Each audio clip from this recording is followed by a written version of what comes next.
আসসালামু আলাইকুম। সুমাইয়ার চ্যানেল থেকে আপনাদের সবাইকে স্বাগতম। আজকে সন্ধ্যার নাস্তার জন্য আজকে দারুণ একটা রেসিপি শেয়ার করছি। এর জন্য আমাদের লাগবে শুধু হাফ কাপ বেসন।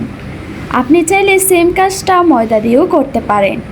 হাফ চা চামচ দিয়ে দিচ্ছি এখন লাল মরিচের গুঁড়া, আর 1.4 চা চামচ হলুদের গুঁড়া, আর হাফ চা চামচ আস্ত জিরার গুঁড়া, স্বাদ মতন লবণ। তারপর অল্প অল্প করে পানি দিয়ে এই গোলাটাকে একটা ঘন গোলা বানিয়ে নিচ্ছি।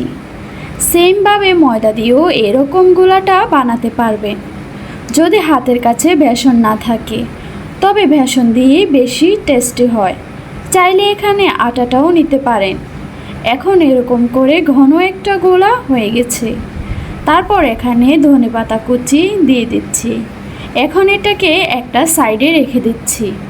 আর এখানে নিয়ে নিয়েছি 3টা পেঁয়াজ কুচি। পেঁয়াজটাকে একটু মিহি কুচি করে নিয়েছি। তারপর এখানে দিয়ে দিলাম একটা ডিম, আর ধনেপাতা কুচি, কাঁচামরিচ কুচি, আর স্বাদ মতন লবণ। পেঁয়াজের সাথে ডিমটাকে খুব ভালো করে মিশিয়ে নিচ্ছি। আপনি চাইলে এখানে ডিমের পরিমাণটা একটু বেশিও নিতে পারেন। এখন চুলায় একটা প্যান বসিয়ে দিয়ে দিচ্ছি পরিমাণ মতন তেল। তেলটা গরম হয়ে গেলে দিয়ে দিচ্ছি ডিমের মিশ্রণটা। ডিমটাকে একটা পাশ কুক করে নিচ্ছি। হালকা হাতে উল্টিয়ে নিচ্ছি। এখন একটা পাশ এরকম লাল হয়েছে। এখন এভাবে করে ভাজ করে দিচ্ছি।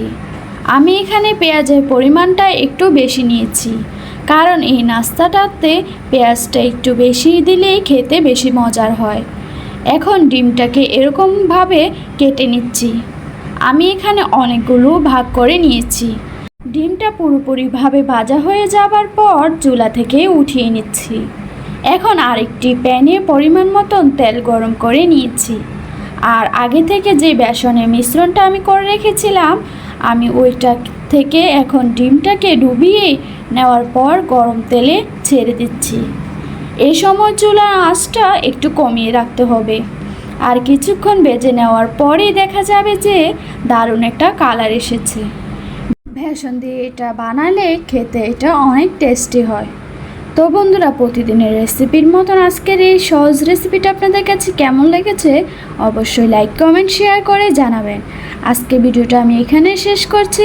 ধন্যবাদ। আসসালামু আলাইকুম রহমতুল্লাহি ওয়া বারাকাতুহু।